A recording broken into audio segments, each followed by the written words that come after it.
अस्सलाम वालेकुम नाज़रीन, आप देख रहे हैं प्रोग्राम मेहमान खास और मैं हूं आपका मेज़बान विकास कोरी। नाज़रीन, आज मेहमान खास में हमारे साथ फिल्म इंडस्ट्री के नामवर राइटर जो हैं हमारे साथ मौजूद हैं, नासिर अदीब साहब। नासिर साहब, आपको मेहमान खास में खुश आमदीद कहते हैं। नासिर साहब, आपकी मशहूर और कामयाब फिल्म जो है मौला जट 1979 में उसने रिकॉर्ड तोड़ दिए। मैं पूछना चाहूँगा उसका आइडिया जो मेन थीम है वो कहाँ से आया? वो मौला जट की थीम थी जी। वैशी जट से शुरू हुई, उसका सेकंड पार्ट था। जहाँ वैशी जट ख़त्म हुई वहाँ से मौला जट शुरू हो गई। वही किरदार थे, वही कहानी थी, सीक्वेंस अलग थे। तो इतना ही होता है। बाकी वैशी जट का आप पूछें तो आपको वैशी जट का बता दें। वैशी जट जब लिखी थी तो उस पर एक मुकदमा हुआ था जिसने रिलीज़ तो 3 दिन पहले कतील शिपाही साहब ने किया था कि ये मेरे उस्ताद अहमद नदीम कासमी साहब के अफसाना गंडासा की नकल है। तो वो फिर मैंने केस लड़ा और वो अपना केस जीता। लेकिन मेरे दुश्मन आज तक वो मेरे पीछे पड़े हुए, नहीं जी वो नासिर साहब ने अफसाना गंडासा से लिखी थी। हालांकि उसमें और मेरे में जो मुश्तरक चीज़ थी वो 3 चीज़ें थी। एक चीज़ ये थी कि मौला बख्श मेरे हीरो का नाम था, उसका भी मौला बख्श था, ठीक है, लेकिन उसका मौला बख्श था, मेरा मौला जट था। दूसरी चीज़ ये थी कि उसके हीरो के पास भी गंडासा था, मेरे हीरो के पास भी गंडासा था। और तीसरी चीज़ उसमें मुश्तरक थी कि वो बाप का बदला लेता है, मेरा हीरो भी बाप का बदला लेता है। ये 3 चीज़ें मुश्तरक थी। तो मैंने फिर अदालत में जाकर और अपनी जो कमेटी थी राइटर एसोसिएशन की, तो उनमें मैंने जो दलील पेश की थी कि मैंने कहा जी बात यह है कि बाप का इंतकाम जो है वो नकल नहीं होती। बाप के इंतकाम पर कितनी फिल्में बन चुकी। तो बेटे ने अपने बाप का इंतकाम लिया, मैंने कि इंडिया में बनी, वहाँ यहाँ पाकिस्तान में हवाएं बनी, अनवरा बनी, और कितनी फिल्में हैं। रह गया गंडासा, तो मैं कहा ये एक औजार है, इसका असल हकदार वो है अगर कोई मेरे से केस करना चाहे जिसने गंडासा बनाया था सबसे पहले, वो लोहार होगा कोई। रह गया मौला बख्श नाम, तो मौला बख्श नाम की खालिक वो माँ है जिसने सबसे पहले अपने बेटे का नाम मौला बख्श रखा। बिल्कुल ठीक है। तो ये चीज़ें मिलने से तो कहानी नहीं मिलती ना। तो वो फिर मुझे डिसीजन मिल गया राइटर एसोसिएशन से भी कि इसका अफसाना गंडासा से कोई तल्लक नहीं और सब कुछ। लेकिन आज भी जब कोई बात होती है नासिर अदीब के बारे में तो वो गंडासा से शुरू होती है, अहमद नदीम कासमी के। तो जो मेरे ऊपर इल्ज़ाम है और उस इल्ज़ाम के से मैं बड़ी ज़िम्मा भी हो, मेरे पास राइटर एसोसिएशन का वो भी है। और सबसे बड़ी बात यह है कि अफसाना गंडासा मौजूद है, आप भी पढ़ लें। मेरी वैशी जट फिल्म आपके सामने, वो भी देख लें, उसके बाद फैसला खुद कर लें। नासिर अदीब साहब, ये भी एक मिथ है कि जो दुनिया में कहानी है वो टोटल कोई जो प्लॉट जिसको कहते हैं उनकी एक मखसूस तादाद है, 7 है। उसके बाद बाकी सब में वही कैरेक्टर या वही थीम, वही कुछ होता है। ये बात सच है? बिल्कुल सच है। और ये भी मैं आपको बता दूं, दुनिया का कोई भी राइटर अल्लामा इकबाल को भी ले ले, ओरिजिनल नहीं होता। सब अपने मुताले को रिपीट करते हैं, हिस्ट्री को रिपीट करते हैं अपने अपने अंदाज में। आप नक्शे को ले लें और मौलाना रूमी को ले लें, तो इकबाल की शायरी को पढ़ेंगे आपको समझ आ जाएगा कि इकबाल साहब ने कहाँ से क्या कुछ लिया। उसमें जब अपना तड़का लगाते हैं तो वो एक चीज़ चेंज हो जाती है। अब एक गोश्त की हांडी है, आप एक गोश्त पकाते हैं, कढ़ाई बनाते हैं, उसका जायका और है। आलू गोश्त बनाते हैं शोरबे वाला, उसका जायका और है। आप पसंदे बनाते हैं, उसका जायका और है। आप उसके सीख कबाब बनाते हैं, उसका जायका और है। आप उसके शामी कबाब बनाते हैं, उसका जायका और है गोश्त, बस थोड़ा सा तड़का कोई वो जो है अपना। तो हर राइटर जितने भी हैं, खा वो फिल्म के राइटर हैं, खा वो नावलिस्ट हैं, खा वो अफसाना निगार हैं, सब कॉपी राइटर हैं। ओरिजिनल कोई नहीं, कोई ओरिजिनलिटी क्या होती है? उनका अपना अंदाज़ तय, उनका अपना अंदाज जो होता है वो ओरिजिनल होता है। और जो वो न सिर्फ अगर उनको लफ्ज़ों का पहनावा बनाते हैं वो उनका अपना होता है। शायरी में भी यही ख्याल है? शायरी में भी यही। तो फिर जो आमद और आवर्त की इस्तिलाह है जी, वो फिर ठीक नहीं है? बिल्कुल ठीक है। आमद हुई है तो वो तो एक नया आइडिया ना, वो नहीं। आमद जो है, आमद के मतलब ये नहीं कि नया आइडिया आया। आमद होती है कि आपने कोई कहानी सुन ली, आप उससे मुतासर हुए, तो अब उस कहानी को बुनना है आपने। मैंने बचपन में एक वालदा से बात सुनी थी, एक कैरेक्टर सुना था, दोसा। तो मेरी माँ कहती थी कि वो कहना ਹੁੰਦਾ ਸੀ ਕਿਰਾਏ का कातल था कि मैंने 302 ਦੇ ਵਿੱਚ ਹੱਥਕੜੀ ਲੱਗੀ ਹੋਵੇ ਪੁਲਿਸ ਮੈਨੂੰ ਟਾਂਗੇ 'ਚ ਬੈਠ ਕੇ ਲੈ ਜਾ ਰਹੇ ਹੋਣ ਤੇ ਪਿੱਛੇ ਮੇਰੀ ਮਾਂ ਢਾਂਦੀ ਤੇ ਰੋਂਦੀ ਕੁਰਲਾਂਦੀ ਆ ਰਹੀ ਹੋਵੇ ਤੇ ਮੈਨੂੰ ਬੜਾ ਸਵਾਦ ਆਉਂਦਾ ਇਹ ਉਹਦਾ ਡਾਇਲੌਗ ਸੀ ठीक है और वो सारी जिंदगी रोया नहीं अच्छा कुछ भी हो जाए वो नहीं रोया बड़े बड़े जुल्म किए उसने अपनी मुंह बोली बहन को भी रात उसने गला दबा के मार दिया उसकी बच्ची भी मार दी साथ रोया नहीं रोया नहीं तो ये बात मुझे लड़ गई अब मैंने इसको कहानी की सूरत दी तो फिर मैंने फिल्म लिखी 2 बिगहा ज़मीन वो सुपरहिट हुई अब उसमें एक ऐसा करेक्टर जो रोता नहीं है और किराए का कातिल है मुस्तफा कुरैशी साहब ने रोल किया तो उसके लिए आमद चाहिए उसको अपने रंग में ढालने के लिए आमद चाहिए आपका जो अपना रंग है ना आप देखें ना एक काला रंग है एक नीला रंग है एक पीला रंग है ओरिजिनल कलर तो 3 है ना लेकिन इनको मिक्स करके 7 रंग बनते हैं तो इसी तरीके से कहानियाँ बनती हैं इसी तरीके से अफसाना बनते हैं कोई किसी हिसाब से लिख लेता है कोई किसी हिसाब से लिख लेता है कोई अब एक कृष्ण चंद्र राजेंद्र सिंह बेदी के शायद अफसाना है कि बस में लोग जा रहे थे और एक आदमी को सवारी की सीट नहीं मिल रही थी तो एक ने ऑफ़र की तो जिसने ऑफ़र की वो एक आदमी था जो बैसाखियाँ थी जिसके पास वो बैठा हो तो उसने बैसाखियों से में उठा और उसने वो बूढ़ी औरत को सीट दे दी तो उसके बाद वो राजेंद्र सिंह बेदी लिखता है कि जब मैं बस में जा रहा था तो मुझे ऐसे लगा वो बैसाखियों वाला आदमी बस के आगे के जा रहा है तो उसके बाद यही इंग्लिश में आप जाके देख लें कि वहाँ बस में एक लड़की किसी को जगह देती है और वो आपने देखा भी होगा वो क्लिप तो इस तरीके से ये ट्रैवल करती हैं चीज़ें और इनके अंदाज बदलते जाते हैं वरना कहानी जो है दुनिया में 7 सेंटीमेंट्स हैं 7 ही आसमान है 7 ही ज़मीन है 7 ही सुर हैं 7 ही रंग है ना 8वां रंग है ना 8वां सेंटीमेंट है उसी में घूमते हैं सब और उसी में लिखते रहते हैं उसमें अपना अपना अंदाज़ होता है अब देखें कि वहशी जट से मेरा एक अंदाज़ क्या था कि मैंने फिल्म वहाँ से शुरू की जहाँ उस दौर में फिल्म ख़त्म होती थी ये आमद थी ये नई चीज़ थी ये नई चीज़ तो फिर नई चीज़ होती है ना नहीं नई चीज़ होती है लेकिन बात यह है कि वो जो है ना कहानी की जो आप आइडिया की बात करते हैं आइडियाज नए नहीं वो रिपीट होते रहते वो रिपीट होते कहानियाँ पुरानी है अंदाज नए ठीक वो है ना कि अंदाज़े बयां बात को बदल देता है वरना दुनिया में कोई बात नहीं और ये सही बात है जो कुछ है शुरू में लिखा गया वो कुछ कबल मसीह में लिखा गया कुछ पत्थर के दौर में लिखा गया वो रिफाइन होता गया ठीक है वो फिर लिखते गए फिर जो मालूम हिस्ट्री उसके मुताबिक आते गए तो वो करते रहे लोग बोलते रहे मिस्र का खलील जबरान अपने हिसाब से लिखता है वहाँ वो था अपना मुँह पसा एक राइटर था आप उसको पढ़ लें आप फ्राइड को पढ़ लें इधर मंटो को पढ़ लें तो आपको पता चल जाएगा कोई नई चीज़ नहीं बस वहाँ कुछ और अंदाज से करेक्टर यहाँ कुछ और सर थे मकसद वही था आप मंटो को पढ़ा असमत चुगताई को भी पढ़ लें आप लिहाफ को पढ़ेंगे कहानियाँ पुरानी अंदाज में बिल्कुल ठीक नासिर साहब आप माशाल्लाह एक लेजेंड फिल्मी राइटर हैं और नामवर शख्सियत हैं हमारी इंडस्ट्री के मैं आपसे जो कमर्शियल सवालात जो होते हैं कमर्शियल से मुराद ये है कि कब आपने क्या किया कौन सी फिल्म के कितना मुआवजा लिया जो रूटीन के होते हैं ये मैं आगे के लिए छोड़ देता हूँ अभी मैं आपसे एक राइटर के तौर पे पूछना चाहूँगा शायर हसास होता है फिर वो शायरी करता है राइटर के लिए भी हसास होना ज़रूरी है सिर्फ राइटर के लिए हसास होना ज़रूरी नहीं है दुनिया में कोई भी मार का मारने के लिए हसास होना ज़रूरी है वरना मार का नहीं मार सकते और मार का वही मारेगा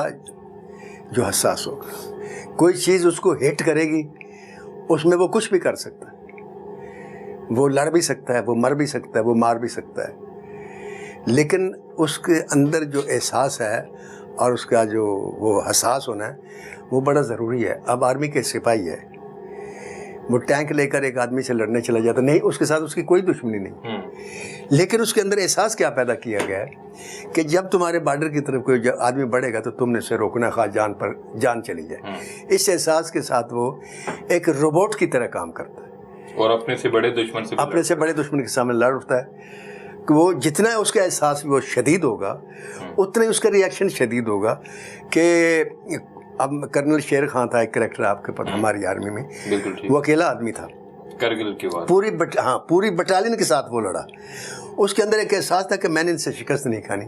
वो एक फायर उधर जाकर करता था, एक इधर करता था, एक इधर करता था। वो समझते थे कि यार 5-7 आदमी फायरिंग कर रहे हैं, लेकिन जिस पर वो मरा तो अकेला था। और उसको सैल्यूट आर्मी ने भी किया, इंडियन आर्मी ने भी। और वो कर्नल नहीं था, लेकिन उसका शौक था कर्नल बनने का, तो उसको कर्नल के तौर पर ही दफन किया गया। उस पे तो हम सब मुतफिक हैं, लेकिन जब आप फील्ड की, रूटीन की फील्ड की, राइटर, शायर की, किसी डायरेक्टर की, किसी जर्नलिस्ट की, या कोई भी ऐसा शख्स जो अपने बिजनेस को जीरो से स्टार्ट कर रहा है, अगर वो हसास होगा तो जगह जगह मरता नहीं है, लोग मारते नहीं है उसको। नहीं, लोग तो कदम कदम पर मारते हैं, लेकिन जो हसास आदमी होता है ना, उसमें एक बात बड़ी चीज़ क्लियर होती है कि उसको यकीन बड़ा होता है अल्लाह की ज़ात पर और अपनी ज़ात पर। वो यकीन जो है उसको ले जाता है और नाकाबिले यकीन काम करता है। वो यकीन नहीं तो कुछ भी। अच्छा नासिर साहब बताएं, अब तो नासिर अदीब को सारे जानते हैं एक कामयाब इंसान के तौर पे, कामयाब फिल्मी राइटर के तौर पे। वो नासिर अदीब जिसने जब जॉब की नौकरी छोड़ी, एक तो क्या वाकया था वो, और फिर उसका रिएक्शन क्या आया? देखिए जी, बचपन से एक एम लेकर चला था। मैंने आपको बताया कि मैंने मशहूर होना है। उस मशहूर होने के चक्कर में मैं आर्मी में चला गया कि निशाने हैदर लूँगा, मेरी तस्वीरें छपेंगी। वो मैं और परवेज़ मुशर्रफ एक बैच में थे, हम वापस आ रहे थे। मैंने उससे पूछा कि यार निशाने हैदर कैसे मिलता है? तो उसने मजाक से कहा तू निशाने हैदर लेना है? मैं कहा क्यों? मैं क्या, मैं मशहूर हो जाऊंगा, फिर मैं अखबारों में मेरी तस्वीर छपेगी, फीचर छपेगा और मैं पढ़ूंगा और मैं एंजॉय करूंगा शोहरत को। कहता है बेटा निशाने अदर मरने के बाद मिलता है, जिंदा आदमी को नहीं मिलता, ये तुम्हारे वारिस एंजॉय करेंगे। मैंने घर आकर सोचा मुझे उस शोहरत का क्या फायदा जो घर वालों ने एंजॉय करनी, मैंने नहीं करनी। आपका तो मकसद ही मैं आर्मी में नहीं गया। जब आर्मी में नहीं गया तो वालिद साहब ने घर से निकाल दिया, क्योंकि उन्होंने बड़े ढोल बजा के मुझे रुखसत किया था। और बाकायदा घर से निकाला या डांट डपट हुई? नहीं, बाकायदा घर से निकाला। अच्छा। तो उसके बाद मैंने फिर 2 साल जो है वो मेहनत मजदूरी करके पढ़ाई अपनी मुकम्मल की, BA किया। अब मैं अपनी ज़िद पर कायम रहा, मेरा बाप अपनी ज़िद पर कायम रहा। जब BA किया तो फिर एक ही हस्ती होती है जो सबको मनाती है, वो फिर मेरी माँ ने वालदा को, मुझे भी मनाया, उसको भी मनाया। फिर हम राज़ी हो गए, लेकिन मेरे बाप दिल से राज़ी नहीं थे। उनको रॉयल फैमिली में वो, मुझे जुमला याद है कि एक ऐसा आदमी जो हमारे साथ बात भी नहीं करता था, वो स्पेशल मेरे बाप को मिलने आया, और अफजल नाम था उसका। तो उसने कहा कि मेरे बाप का नाम गुलाम हुसैन था। कहता हुसैन नाम मुबारक हुए, आज तू रॉयल फैमिली शामिल हो गए, क्योंकि कैप्टन होना दौर में बड़ी बात थी। फिर आर्मी में वो फिर वालिद साहब ने वो सारी दिन गुस्सा रहा। और फिर जब मैंने फिर आके इसी शौक़ में फिल्म इंडस्ट्री ज्वाइन की, तो फिर एक दिन जब मैं घर गया तो मेरी माँ को उन्होंने कहा तंजिया तौर पर कि मुबारक हो तेरा पुत्र पांड हो गया। फिर माफ़ी मिली कि नहीं मिली? नहीं, मिल गई माफ़ी मिल गई। अब माँ बाप तो आपको पता माफ़ कर ही देते हैं, लेकिन मैं उनकी बॉडी लैंग्वेज और चेहरे से मैं महसूस करता था कि मेरे फिल्मों में हिट होने से उनको खुशी नहीं है। लेकिन वो मेरी फिल्मों के हिट होने से पहले फौत हो गए। वैशी जट की शूटिंग जारी थी, दरमियान में थी, तो वालिद साहब की डेथ हो गई। तो वो मेरे नाम को, मेरे मकाम को नहीं देख सके। तो लेकिन ये है कि मुझे भी इस बात का खलक है कि काश मेरे वालिद साहब इस चीज़ को देखते और कि मेरा बेटा कितना कामयाब हुआ है। लेकिन बहरहाल आपको पता फिल्म इंडस्ट्री को लोग ओन नहीं करते। सब लोग तो आज आपको देखते हैं कामयाब राइटर के तौर पे, एक ऐसा राइटर जिसने बड़ी बड़ी फिल्में दी, जिसने हाईएस्ट जो है वो पैसे लिए राइटअप लिखने के लिए, 30 लाख तक लिए। लेकिन जब आप 2 साल घर से निकाले गए तो वो जो आपने मजदूरी की, थोड़ा सा उसका अहवाल भी बताएं ताकि नए बच्चों को पता चले कि ये फेज भी आता है।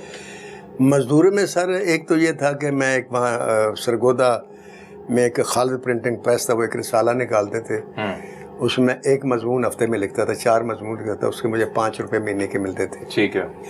और मेरी फ़ीस 5 रुपये थी महीने की, तो फीस तो मेरी वहाँ से चली जाती थी। जहाँ मैं रहता था किराया 10 रुपये मकान वो किराए का था। वो तरखान थे, उनको जब पता चला तो वो मेरा दोस्त, उसने कहा चल यार मैं किराया नहीं देता, किराया माफ़ हो गया। अब पीछे खाना पीना था या कपड़े लेते थे, तो उसके लिए उसी का जो छोटा भाई था उसको मैं मजदूरी उसके साथ करना शुरू किया। हम लकड़ियाँ काट के उनको वो फिर ठोक के बनाते थे, वो दलाकें जिसे कहते हैं चूल्हे में जो लगती हैं, तो वो हम करके तोल के जब तोलते थे तो 5 आने मन के मिलते थे, 2.5 आने में कमा लेते थे, कभी हम 4 आने भी कमा लेते थे। एक दफ़ा हमने बहुत ज़्यादा मेहनत की तो मुझे याद है कि सबसे ज़्यादा जब हमने कमाए 1 रुपया 2 आने कमाए। अच्छा। 9 आने मेरे हिस्से में आए। तो इस तरीके से वो 2 साल निकले, बड़ी मुश्किल से निकले, लेकिन मैं अपनी ज़िद पर कायम रहा, मेरा बाप अपनी ज़िद पर कायम रहा। 2 साल के बाद फिर वालिदा ने सुलह कराई और फिर मैं BA करने के बाद लाहौर आ गया। बिल्कुल ठीक। सफ़र में उतार चढ़ाव तो होता है, मैं ये बता, लेकिन मेरी ज़िंदगी में इतने उतार हैं कि कोई और आदमी होता है या उसको ब्रेन हेमरेज हो जाता है या छोड़ जाता भाग। देखिए, एक फिल्म की नाकामी के बाद दूसरी फिल्म का नाकाम होना, फिर तीसरी का होना, फिर 6 कंटिन्यू होना, और फिर भी हिम्मत ना हारना, ये मेरी मुर्शिद की मुझे तालीम भी थी और नसीहत भी थी कि पुत्र अगर चल पे आते हों थकना नहीं, लगे रहना। मैं कहा ठीक है। जब 6ठी फिल्म फ्लॉप हुई तो फिर मैं अपने मुर्शिद के पास गया, माँ के पास भी गया। माँ से भी नाराज़ हुआ क्योंकि माँ मेरी हमेशा ये कहती थी, मेरा तारफ़ कराती है, मेरा पुत्र जरा जब तक जीवेगा बादशाही करेगा। तो 6ठी फिल्म के फ्लॉप होने के बाद मैं अपनी माँ के पास गया। मैं कहा माँ, तू सारी ज़िंदगी में ना झूठ बोले, मेरी तो फिल्में फ्लॉप हो रही हैं। मैं कहा मैं तो कुत्ते नहीं लौटते पुछते, तू कहना बादशाही करेगा।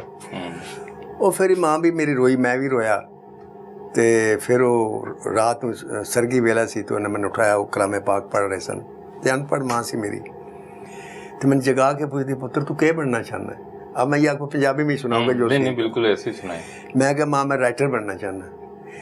कहती वो की होता है।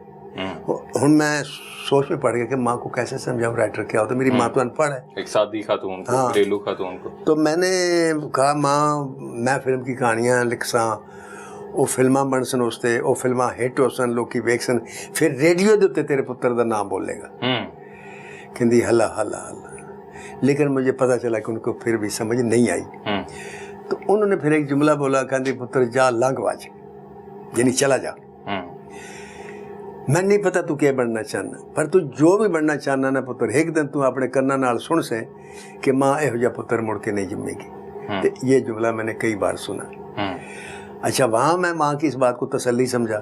फिर मैं अपने मुर्शिद के पास गया। मैंने कहा जी आपने मेरा नाम रखा था, नाम मेरा ओरिजिनल मोहम्मद नवाज़ है। तो मैंने कहा जी आपने नासिरुद्दीन नाम रखा, तो कोई कामयाबी नहीं, 6 फिल्में फ्लॉप हुई, लोग मुझे मनहूस समझते हैं, तो आप ने मेरे ख्याल में मुझे दुआ नहीं दी।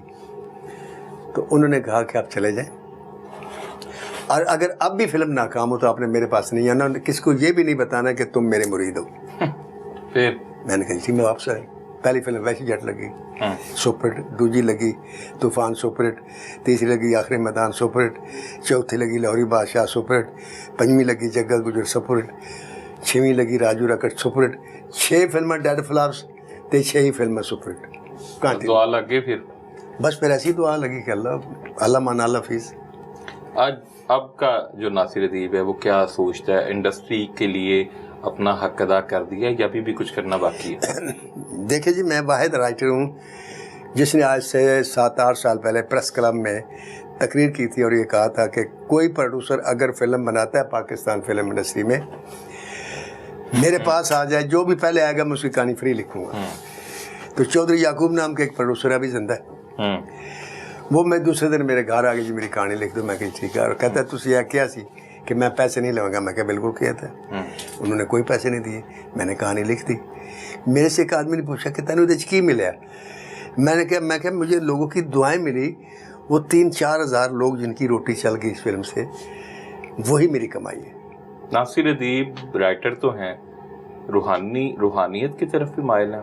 जी बिल्कुल, रूहानियत की तरफ पहले माइल हूँ, मादियत की तरफ बाद में हूँ, क्योंकि मैं इस्लामिया स्कूल में पढ़ा हूँ, वहीं से कलाम पाक पढ़ा, फिर वहीं से इस्लाम मुताले का शौक़ हुआ। फिर जो मेरे मुर्शिद साहब थे उन्होंने भी मुझे रूहानियत की तरफ लगाया। फिर फुलरमान के जाने से पहले जब मैं स्कूल जाता था, रास्ते में कब्रिस्तान था, तो वहाँ एक शख्स था जो उस मज़ार पर था और वो कई मुरब्बे ज़मीन का मालिक था। उसने वो ज़मीन छोड़ के तो वहाँ रह गया। तो उनकी भी बातें मुझे बहुत करती रही। और सबसे बड़ी बात ये है, रूहानियत क्या है? लोग समझते हैं कि रूहानियत ये होती है कि आदमी वली हो जाए, या आदमी को इल्हाम होना शुरू हो जाए, या आदमी पत्नी क्या बन जाए। मैं नहीं समझता कि ये रूहानियत है। रूहानियत रूह से निकली है। जो शख्स ये समझ लेता है, यकीन रखता है कि ये रूह जो है ये अल्लाह की तरफ से है और ये किसी वक्त भी रूह अल्लाह वापस बुला लेगा और मुझे अल्लाह के सामने पेश होना है, और इस पे यकीन रखते हैं, इस बात जिसको यकीन है उसके पास रूहानियत। वरना हम देखें अक्सर लोग रोज़ मुर्दे को दफनाते हैं, वो मिट्टी डाल रहे तो लोग कह रहे हैं यार उत्थे मैं जाना से उत्थे मेरे प्लाट के उत्ते किसी ने कब्जा किया है, और मेरे पैसे लेने से उन्होंने पैसे नहीं, तो ऐसी थी तैसी, ये बातें कर रहे थे। तो यकीन होना चाहिए ना। हमारे प्रॉब्लम हमारे इंसानों में, ख़ास तौर से मुसलमानों में ये हो गया है कि यकीन ख़त्म हो गया।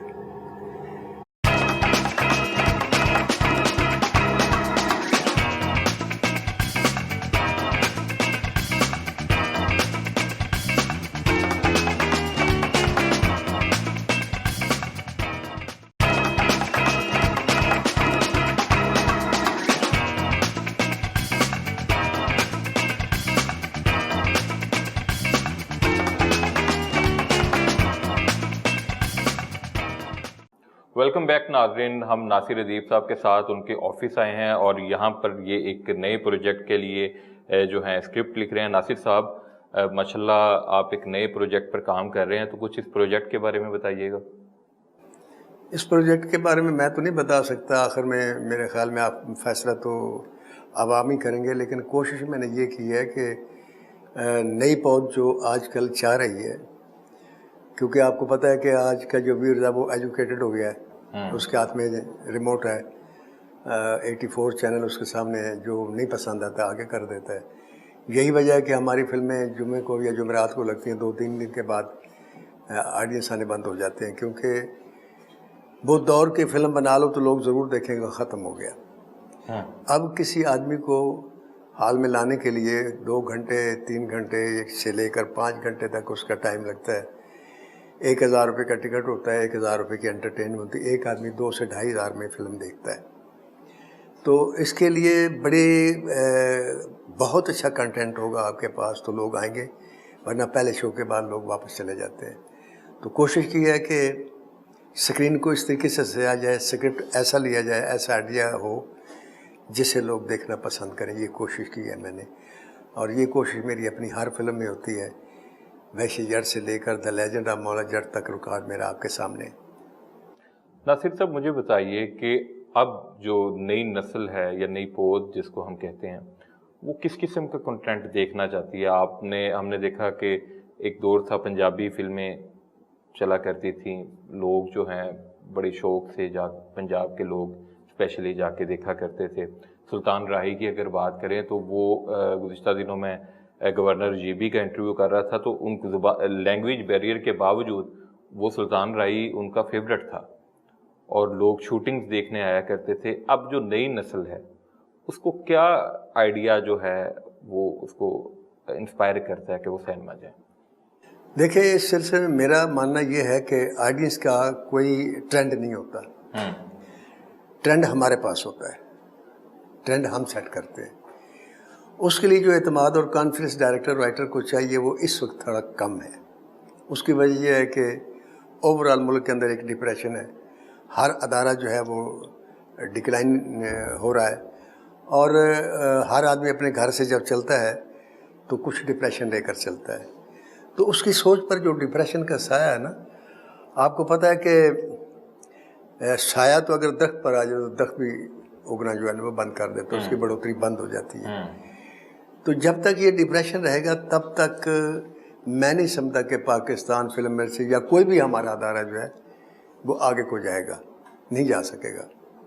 जहाँ तक इंडस्ट्री का ताल्लुक है, मैं पिछले 15 साल से जो इंटरव्यू दे रहा हूँ उसमें मैं एक बात कहता था कि इसका रिवाइवल जब भी होगा पंजाबी फिल्म से होगा। लोग मानते नहीं थे क्योंकि फिल्में उर्दू बन रही थी, तो वक्त ने साबित किया मेरी बात को कि नदीम बेग ने 5 फिल्में उर्दू की बनाई, 5 हिट हैं, आपके सामने हैं।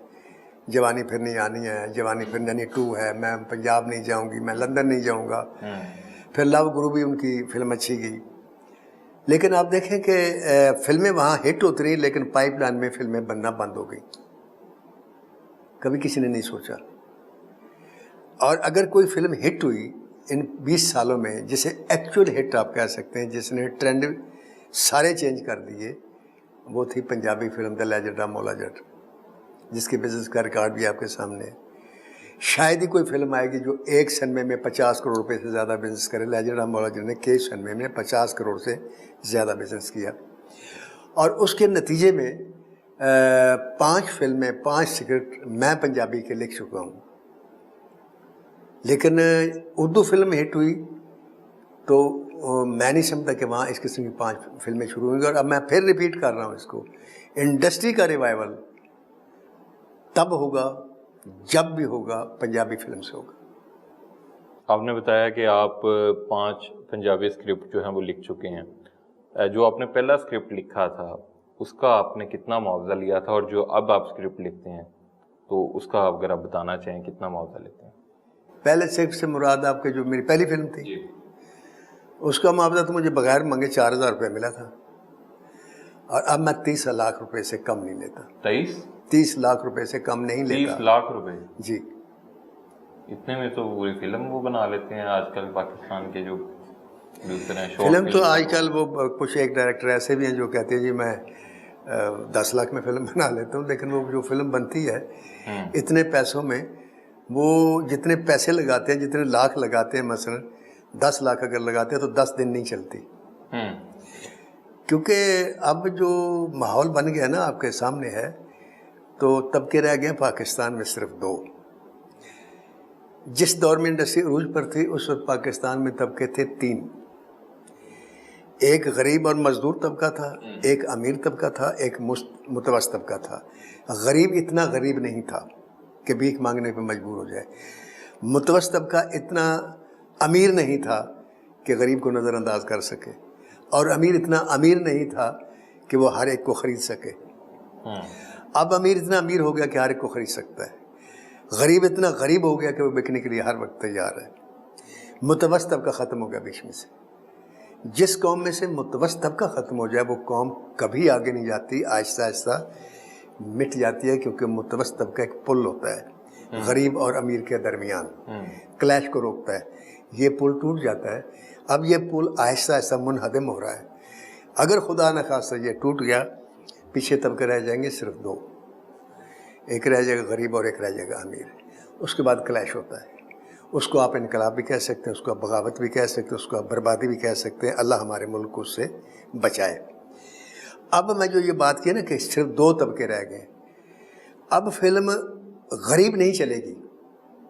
गरीब से मुराद सस्ती फिल्म खा जो मर्जी बना ले, इसलिए नहीं चलेगी कि गरीब जो है वो गरीब फिल्म को इसलिए नहीं देखता कि उसके इर्द गिर्द गुर्बत ऑलरेडी नाच रही होती है। अमीर उसको देखने के लिए तैयार नहीं है। फिल्म अमीर होगी तो गरीब ये देखने के लिए आएगा कि अच्छा ऐसे ज़िंदगी शुरू हो सकती है, ऐसे भी ज़िंदगी हो सकती है। वो एक ख्वाब में चला जाएगा, उसको लाइक करेगा। अमीर इसलिए देख लेगा कि उसके मियार के मुताबिक होगी। लिहाजा पीछे रिकॉर्ड देख लें, जितनी फिल्में चली हैं अमीर फिल्में चली हैं। गरीब फिल्म एक मुझे दिखा दें जो हिट हुई हो। यानी जो गरीब है वो भी गुर्बत के मौजू पर नहीं देखना चाहता। उसकी एक वजह है ना सर कि आप मेरे दफ्तर में आए हैं, अगर इस दफ्तर का माहौल आपने देखा, अगर यही मुझे आपके दफ्तर में मिलेगा तो मेरे कौन सा चार में कि मैं आपके दफ्तर में आऊँ। मैं कहूँगा यार फिर तो मेरे पास ही आ जाओ।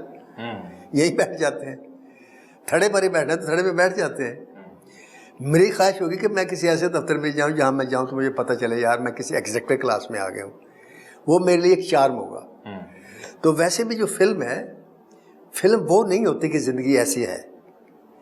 फिल्म वो होती है कि काश ज़िंदगी ऐसे होती। वो हम लोगों को दिखाते हैं। वो तभी आप फिल्म में बार बार आते हैं कि यार ये जो ज़िंदगी है, ये जो लव एंगल है, ये जिस तरीके से हीरोइन चल रही है, हीरो चल रही है, यार काश ऐसे हम भी होते, काश मेरी हीरोइन भी ऐसी होती, काश ऐसे ही हालात होते। तो वो फिर लोग देखते हैं। अगर आपने फिल्म ऐसी बना दी कि जैसे ज़िंदगी चल रही है तो वो कौन देखेगा? वो तो रोज़ हम देखते हैं।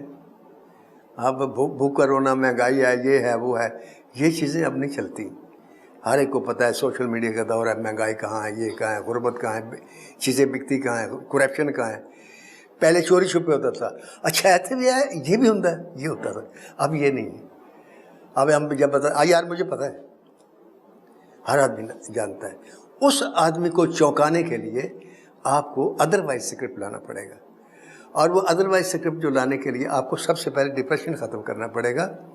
मेरा एक मकाल में है कि अगर आप चाहते हैं कि बेहतरीन फिल्में तख्लीक हों तो सिर्फ एक काम करो, कुछ न करें, राइटर को खुशहाल कर दें और कलम को आज़ाद कर दें, फिर देखें कैसी फिल्म बनती है। न कलम आज़ाद है न राइटर खुशहाल है, आप अच्छी फिल्में मांगते हैं, कैसे आएंगी? माशाल्लाह समझदार हैं आप। कलम आज़ाद हो सकता है जी, आज़ाद हो सकता है कलम। मेरा जो है ना मानना वो ये है कि राइटर वो होता है, मैं शेर सुनाता हूँ, वो तायर जिसके सीने में दिले आज़ाद होता है, वो राइटर होता है, ये ज़हन में रखना है। वो तायर जिसके सीने में दिले आज़ाद होता है, वहाँ कसदन चहकता है जहाँ सयाद होता है। वो सयाद से भागता नहीं है, वहाँ चहकता कि मैं बैठा हूँ, आओ शिकार करना तो कर लो। ये है आज़ाद राइटर। सयाद जो है, जो पिछले ज़माने का सयाद था, वो थोड़ा लिहाज कर लिया करता था। अब जो सयाद है वो आपको पता है कोई मौका हाथ से जाने नहीं देता।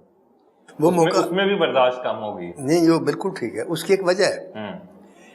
वो मैंने आपको बताया है ना कि दो तबके रह गए ना, एक गरीब और एक अमीर। जो दरमियान वाला तबका है ना, वो मरूब है इस वक्त। वो मतलब है, वो चाहता है कि गरीब ऊपर आए, हिम्मत उसको, गरीब को अमीर नहीं कर सकता, हेल्प नहीं कर सकता। वो चाहता है कि अमीर को खींच नहीं सकता, सहमा हुआ है। तो सहम ज़्यादा कर दिया हर आदमी को, सहमी हुई कौम है हम। और माजी को याद कर करके, अपने अच्छे दिनों को याद कर करके हम अपना वक्त गुजारते हैं, अपने डिप्रेशन को दूर करने की कोशिश करते हैं। कभी आप जाएं, वो एक फरत बादशाह का शेर है, बड़ा अच्छा लगता है। कभी देखा है तुमने देखा है हाँ, कभी एक नज़र शाम के बाद कितने चुपचाप होते हैं शजर शाम के बाद। तू तो सूरज है, तुझे क्या मालूम रात का दुख, किसी रोज़ मेरे घर में उतर शाम के बाद। किसी दिन स्टूडियो में जाए ना ये कैमरे लेकर, और चोरी छुपे देखें, वहाँ 15-20 आदमी बैठे मिलेंगे, कतार में भी बैठे हुए। उनकी गुफ्तगू इस बात पर नहीं होगी कि मुल्क में क्या हो रहा है, क्योंकि उन सबको पता है ना कि मुल्क में, एक दौर था जब नहीं पता होता कि मुल्क में क्या हो रहा है। अब सबको पता है कि मुल्क में क्या हो रहा है, लिहाजा वो रिपीटेड बातें लोग भी नहीं सुनते। तो वहाँ आप उनकी बातें सुन तो ये कह रहे, ओ यार इत्थे कमरा हुंदा सी ते इत्थे ते बैठण दी जगह नहीं सी हुंदी, इत्थे फवारे ते एक्टर खलोते हुंदे सन, किसी को डेट नहीं सी हुंदी, इत्थे 10-10 छुट्टियां हुंदियां सन, इत्थे इंज हुंदा सी, यह हुंदा सी। और ये बातें रोज़ करते हैं वो।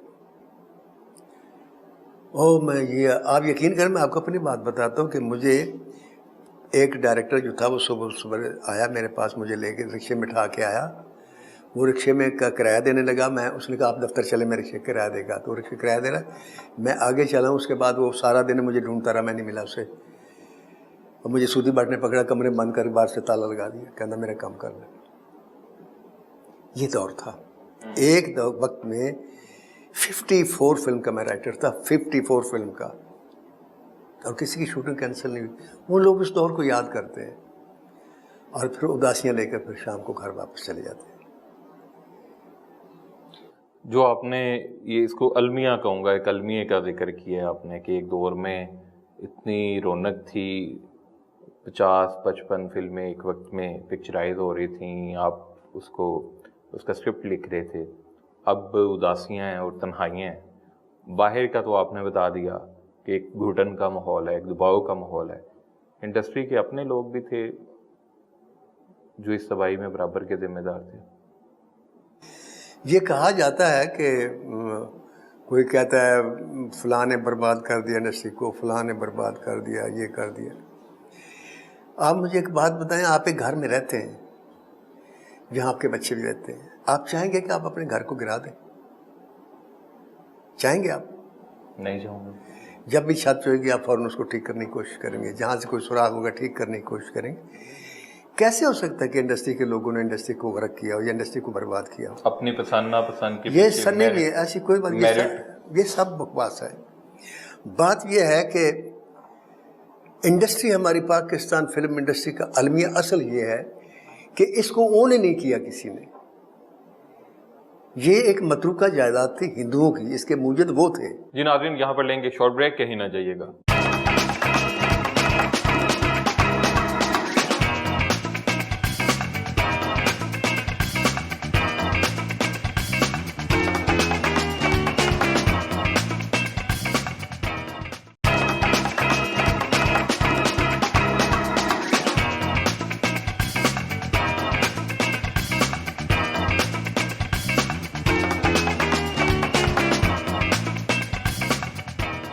एक अगर प्रोड्यूसर डायरेक्टर को कोई हीरोइन बहुत ज़्यादा पसंद आ गई, वो अगर पसंद आ गई है तो उसके राइट है, वो उसको रखे, शादी करे, जो भी करे। लेकिन अगर वो अपनी हर फिल्म में सिर्फ एक हीरोइन को ही लेगा तो बाकी कहाँ जाएंगी? देखा ऐसा तो पाकिस्तान फिल्म इंडस्ट्री में, जिधर आपका इशारा मैं समझ गया हूँ, मतलब ये नूर साहब ने किया है कि वो सिर्फ सैमा को लेते हैं।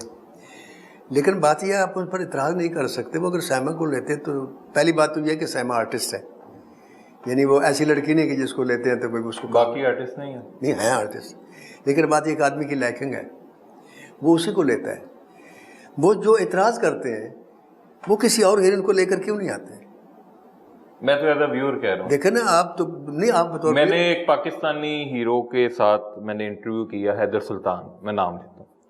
उन्होंने मुझे एक बात की कि उन्होंने कहा कि मैं तो सबके साथ भी काम करना चाहता हूँ, स्क्रीन शेयर करना, जिसको हम नए टर्म में स्क्रीन शेयर कहते हैं, कि जब आप स्क्रीन शेयर करते हैं तो कुछ लोग आपको देखने आ जाते हैं, कुछ आपके को हीरो को देखने आ जाते हैं। तो उन्होंने एक शिकवा किया कि ये भी करने पर कोई तैयार नहीं है। नहीं, ऐसी बात नहीं है। मतलब मैं आपको बताऊं, तो पाकिस्तान की कोई अभी फिल्म आ रही है जिसमें 3 हीरो बड़े इकट्ठे आए, शान आ जाए, सऊद आ जाए? नहीं, वो मैं आपको बताता हूँ। मैं जिस वक्त हमारी इंडस्ट्री तो हम 4 हीरो लेते थे, 4 हीरो उस वक्त 4 चल भी रही थी। मतलब 3 हीरो तो खास तौर से होते थे। सुल्तान मुशर्रफ खुशी के साथ गुलाम मुहिद्दीन होते थे, जार काजी होते थे, या कभी इकबाल हसन होते थे, या कोई और हीरो होता था। 3 हीरोइंस होती थी। अच्छा, अब क्या है कि प्रॉब्लम एक और आ गया। अब प्रॉब्लम ये है कि हर आदमी जो है ना कॉन्शियस हो गया है, जिसको आप यूँ कह लें कि मसलन फवाद खां, अगर मैं मिसाल देता हूँ, तो फवाद खां कभी नहीं चाहेगा कि मेरे सामने कोई ऐसा आदमी आ जाए कि जो फवाद खां बन सके। तो हौसला नहीं पड़ता, हालांकि स्क्रीन देने का। हालांकि ये है, देखें कि आपके चाहने से होता कुछ नहीं है। आप किसी को अगर अल्लाह ताला ने इज्जत दी है, तो अगर वो उस इज्जत से नाजायज़ फ़ायदा उठाता है या ब्लैक मेलिंग करता है, तो तारीख़ ये बताती है कि अल्लाह ताला उससे उस इज्जत और वो मकाम वापस ले लेता है। फिर गलतियाँ तो अपनी भी निकल आई ना। हाँ बिल्कुल, वो निकलती है। लेकिन वो बात ये है ना कि ये इंडिविजुअल गलतियाँ जिसके सबको मिली। अब देखें मसलन शान है, उसने फिल्में नहीं की, उसने कहा जी मैं 1 करोड़ लूँगा। उसके ज़हन में इसलिए समा गया कि फवाद खान ने 1 करोड़ रुपया लिया। ठीक है, फवाद खान ने इसलिए 1 करोड़ रुपया लिया कि अल्लाह ताला ने उसको ये मकाम दिया। उसको हिंदुस्तान वाले ने बुलाया उसके प्ले से, वहाँ उसने 1-2 फिल्में की। तो पुरानी मुहावरा मशहूर है ना कि खोती थाने हुआ है तो खोती का भी नखरा हो जाता है। तो यहाँ अगर उसने 1 करोड़ मांगा, लोगों ने दे दिया। जब दे दिया तो उसका रिटर्न भी आया। जब उसका रिटर्न आया तो उसका फिक्स हो गया 1 करोड़ रुपया। अब ऊपर जितना लेते वो अलग बात है। अब जो शान है उसने कहा कि जी मेरी इससे सर्विस भी ज़्यादा है, मैंने फिल्में भी ज़्यादा की हैं, ये है, मैं आर्टिस्ट भी अच्छा हूँ, मैं पुराना हूँ। हाँ पुराना, और मैं आर्टिस्ट भी अच्छा हूँ, मैं 1 करोड़ रुपया लूँगा। तो जहाँ तक तो उसके आर्टिस्ट होने का ताल्लुक है, तो मैं उसके बारे में ये कहता हूँ कि शान वो आर्टिस्ट है मेरे नज़दीक, ज़ाती राय में, वो शाहरुख खान से भी बड़ा एक्टर है। बिल्कुल ठीक है, पाकिस्तान का नाम है। बिल्कुल। अब रह गई 1 करोड़ रुपए की बात। उसने ये समझा कि 1 करोड़ रुपए कीमत लेने से मेरी वर्थ बनती है। मैंने उसे समझाया कि तुम्हारी वर्थ पैसे लेने से नहीं बनती, वर्थ बनती है आपके काम से। आप काम से आवाम में इज्जत हासिल करें। अब देखें ना, मैंने मेरी वैशी जट से लेकर सखी बादशाह तक 374 फिल्में हैं, बाकी की फिल्में बात की हैं। उन 374 फिल्मों में वैशी जट 4000 रुपये, मौला जट फिल्म का 7,500 रुपये और सखी बादशाह का 1,80,000 रुपये हाईएस्ट अमाउंट। ये मैंने ली 374 फिल्मों के दौरान। मैंने तो सर जी पैसा देखा ही नहीं, मैंने कभी पैसा मांगा नहीं। आप बिलाल अशारी से पूछ लें, उसने मेरे से पूछा आप कितने पैसे लेंगे। मैंने कहा मेरे भाई ये 2016 की बात है, मैंने सखी बादशाह का 1,80,000 रुपये हाईएस्ट लिया था। उसके बाद हमारी इंडस्ट्री ख़त्म होने शुरू हो गई। अब कोई मुझे 50,000 देता है, मैं वो भी ले लेता हूँ कि चल यार मेरे लेने से मुझे तो अल्लाह ने रोटी दी है और लोगों के घर चल पड़ेंगे। कोई 70,000 दे देता है, कोई लाख दे देता है, कोई 1.5 लाख देता है। और मुझे मुकम्मल स्क्रिप्ट आज तक किसी ने नहीं लिखवाया, पुरानी फिल्म लिख दो, इसके डायलॉग लिख दो, ये कर दो, वो कर दो। तो आप जो मुनासिब समझते हैं मुझे पैसे दे दें, मैं पैसे मांगा नहीं करता। और मैंने आज तक नहीं मांगे। ये दफ्तर में मैं बैठा हूँ, यहाँ भी मैंने सौदेबाजी नहीं की। और उसकी एक वजह है, हालांकि मेरी बेगम मेरे से लड़ती है कि आप पैसे मांगा करें। मैंने कहा यार मैं जितने कोई देता है मुझे हाईएस्ट, मैं फिर वो मांग लेता हूँ बस के ये मैंने बिलाल अशारी ने मुझे खुद 15 लाख रुपए दिए, मुझे यकीन ही नहीं आया। उसने लिफाफा दिया ना, ये टोकन रखे, इतने आपको मिलेंगे जब स्क्रीन पे होगा, इतने मिलेंगे जब डायलॉग लिखेंगे। अब मैं वो समझे ज़रा भारी सा लिफाफा था, तो मैंने कहा मेरा जहाँ तक ख्याल है, मैंने दिल में सोचा इसमें 2 लाख रुपये आए तो 6 लाख। जब घर जाकर खोला, रास्ते में तो हौसले ही नहीं पड़ा, तो वो 5-5 हज़ार के नोट थे, 5 लाख रुपया था। तो मैंने अपना रेट 15 लाख कर दिया। अब भाई जब मैंने वो ये उसने साइन की, मुझे फिल्म साइन करने के लिए आया अपना ये शायान फारूकी, वो मनी बैक गारंटी वाला गामा दी ग्रेड। तो उसने मेरे से पूछा कितने पैसे लेंगे। मैंने कहा भैया मैंने ये 15 लाख रुपए उससे लिया है 2016 में, तो अब आप मेरे पास आए तो अब आप खुद सोच लें। ठीक है, उसने मेरे सामने एग्रीमेंट रखा, तो उसने $10,000 दिए। उस वक्त डॉलर 305 रुपये का था एक। तो मैंने अपनी कीमत 30 लाख समझ ली। उसके बाद 30 लाख चलना शुरू हुई। बिल्कुल ठीक है। अब आपको मैं इसकी इंतहा बताता हूँ। मेरे एक दोस्त हैं मसूद भट्ट साहब, वो मेरे बगैर फिल्म नहीं बनाते। उनकी 93 फिल्में टोटल हैं, उनमें 74 फिल्म का राइटर मैं हूँ। ये वर्ल्ड रिकॉर्ड है एक डायरेक्टर का साथ किसी राइटर की 74 फिल्म। उसमें क्वालिटी ये थी कि जब भी को उसको साइन करता था ना, वो कहता जी मैनू छो नासिरुद्दीन को पहले पैसे दे। लोग कहते थे असं नासिरुद्दीन नहीं लेना, पाशा को लेना है, फलाने को लेना, परवेज। वो कहता जी मैं उसके बगैर काम नहीं करना, वो मेरे बगैर काम नहीं करता। ये उसको फिल्म मिली, अब बड़ी देर के बाद, बीच में 5, 7, 8 साल उसने बेकारी के गुजारे। तो लोग ये नया सिनेमा नहीं एक्सेप्ट करता था उसे, तो उसके प्रोड्यूसर ने साइन किया, जफरी खान ने। मसूद भट्ट साहब मेरे पास हैं, कहते हैं नासिर साहब आप ये बात अक्सर कहते हैं कि मसूद भट्ट साहब कहते हैं जो मुझे देते हैं मैं लेता हूँ, मैं करता रहूँ। मैंने आपके साथ ज़्यादतियाँ भी की सब कुछ। मुझे अगर एक प्रोड्यूसर फिल्म दे और मुझे, तो आप मेरे पास एज ए राइटर क्या लेंगे। मैंने कहा आज भी आप जो देंगे मैं ले लूँगा। कहने लगे मैंने सोच लें। मैंने कहा सोच लिया। फिर सोच लें। मैंने कहा सोच लिया। अब आप मुझे बताएं कि उसने मुझे कितने पैसे दिए होंगे। No idea. नहीं कुछ बोले ना। 30 लाख रुपए उनके इल्म में है कि मैं 30 लाख रुपए लेता हूँ। 30 लाख उनके इल्म में था? इल्म में था। हालात ठीक थे उनके हालात तो जैसे भी प्रोड्यूसर, पैसे तो प्रोड्यूसर देने, तो वो डायरेक्टर तो अगर अपने तौर पर अगर आप 30 लाख ले रहे थे तो मेरा ख्याल है उन्हें 30 या इससे कुछ ज्यादा देने चाहिए। आपका नाम क्या है? वकास गौरी। गौरी साहब उसने 50,000 रुपये मेरे सामने रखे और उसके बाद बोला कि 50,000 रुपये आपको और मिलेगा। पुराना ताल्लुक? जी पुराने ताल्लुक की वजह से जी। मैंने 50,000 रुपये जेब में डाल, मैंने कहा ओके। मैंने कहानी लिख दी। अब क्यों लिखी मैंने? पहली बात तो ये कोई मुझे रेफरेंस दे के ये नहीं कर सकता कि आपने उससे 1 लाख, बल्कि एक आदमी ने कहा मेरे के तुझे सूदी बाढ़ को 1 लाख रुपये लाके लिख दी थी। मैं कि मैं सिर्फ पेट्रोल का खर्चा लिया आपने, कहानी में फ्री लिखी। तो कहता उन्हें वास्ते क्यों लिखी, मेरे वास्ते भी लिख दो। मैंने कहा देखे एक लड़की होती है ना मोहल्ले में, एक आदमी से प्यार करती होती है, उसका इंतज़ार कर तुझसे मिलने जाती है। मैंने कहा आप उसे ये कह सकते हैं उधर नाल जानी तो मेरे नाल भी चल। कहते नहीं। तो मैं कहा ये समझे वो मेरा माशूक है। एक आदमी ने सारी ज़िंदगी मेरे बगैर फिल्म नहीं बनाई, आज उसे फिल्म मिली, आज मैं उसे छोड़ दूँ क्यों? कहाँ जाएगा? जब फिल्म हिट होगी मेरे पास ही आएगा ना। बिल्कुल ठीक है, फिर मैं पैसे ले लूँगा।